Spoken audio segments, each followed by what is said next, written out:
kandi wasanga wahoraga wifuza kuba wagura mu karere ka Rubavu, Musanze, muri Kigali cyangwa se Igoma, ukabura umuntu wabigufashamo cyangwa se bakakubwira ati bije yawe ntihagije kugira ngo watunga umutungo muri ibyo bice ngiye babwira.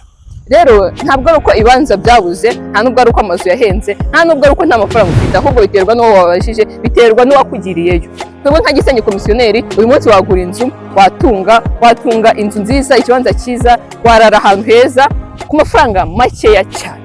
Dukorera hano mu karere ka Rubavu, i Musanze, i Kigali ndetse n'Igoma. Aho hose tugenda tugufasha kuba wagura inzu, kuba watunga ikibanza, kuba waharanya.